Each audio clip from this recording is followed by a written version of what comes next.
వృషభ రాశి వారికి ఈ వారం చాలా అనుకూలంగానే ఉంది. సప్తమాధిపతి వ్యయాధిపతి అయిన కుజుడు భాగ్యంలో ఉన్నారు. ద్వితీయ షష్టమాధిపతి అయిన శుక్రుడు దశమంలో ఉన్నారు. ఉద్యోగరీత్యా చేసే ప్రయత్నాలు ఏవైతే ఉన్నాయో కలిసి వస్తాయి. నలుగురిలోని పేరు ప్రఖ్యాతులు తెచ్చుకుంటారు. ఏదైనా ఒక పని సాధించాలి అన్నప్పుడు అది మీకు ఈ వారం చాలా అనుకూలంగా ఉంది. వ్యాపారపరంగా కావచ్చు, ఉద్యోగపరంగా కావచ్చు, ఏదైనా సరే మీరు ఇది కావాలి చేయాలని ఏదైతే ప్రారంభిస్తారో అది సఫలీకృతం అవుతుంది. ఎవరు ఎన్ని చెప్పినా సరే మీరు తీసుకునే నిర్ణయాలు ఏవైతే ఉంటాయో లాభసాటిగా ఉంటుంది. సంతానపరంగా అనుకూలంగా ఉంది. ముఖ్యంగా భాగస్వామ్య వ్యాపారాలు బాగా కలిసి వస్తాయి. సొంతంగా చేసే వ్యాపారాలు కూడా చాలా అనుకూలంగా ఉంటుంది. లాభాలు బాగుంటుంది. అయితే లాభాలు ఎంత ఉంటుందో ఖర్చు కూడా అలాగే ఉంటుంది. ఖర్చుకు తగ్గట్టుగా లాభాలు వస్తున్నాయి అని అనిపిస్తుంటుంది. అయితే ఎంత ఖర్చు పెట్టాలో అంతవరకు చూసుకుని మిగతాది సేవింగ్స్కి వెళ్ళడం అనేది చెప్పదగినది. భూ సంబంధించిన వ్యవహారాలు, లోహపు సంబంధించిన వ్యవహారాలు, కాంట్రాక్టులు, రియల్ ఎస్టేట్ రంగంలో వారికి, సాఫ్ట్వేర్ రంగంలో ఉన్న వారికి, అదేవిధంగా బ్యూటిషియన్స్, కాస్మెటిక్స్, ముఖ్యంగా సినీ కళారంగాల వారికి చాలా అనుకూలంగా ఉందని చెప్పచ్చు. అదేవిధంగా తల్లిదండ్రులతోటి ఏదో విధంగా మాట పట్టింపులు వచ్చే అవకాశాలు కూడా లేకపోలేదు.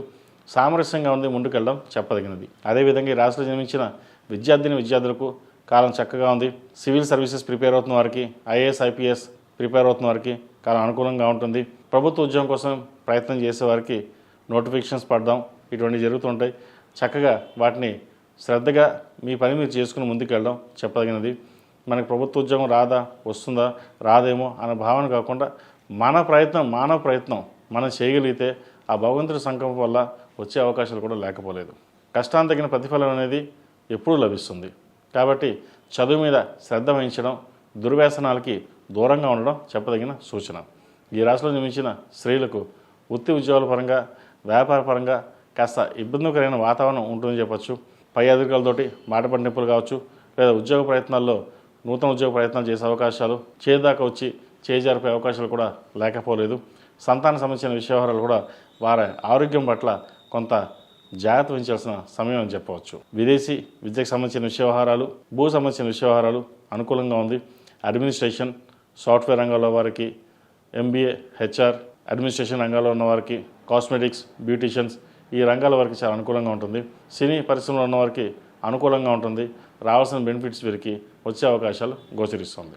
ఈ రాశిలో జన్మించిన వారు ప్రతిరోజు ప్రతినిత్యం అష్టములుగా తైలంతో దీపారాధన చేయడం, అదేవిధంగా కాలభైరవ రూపం మెడలో వేసుకోవడం చెప్పదగిన సూచన.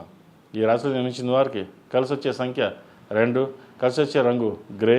ఏదైనా పని మీద బయటకు వెళ్ళేటప్పుడు సోమవారం కానీ శనివారం కానీ వెళ్ళండి, మంచి ఫలితాలు సంప్రాప్తిస్తాయి.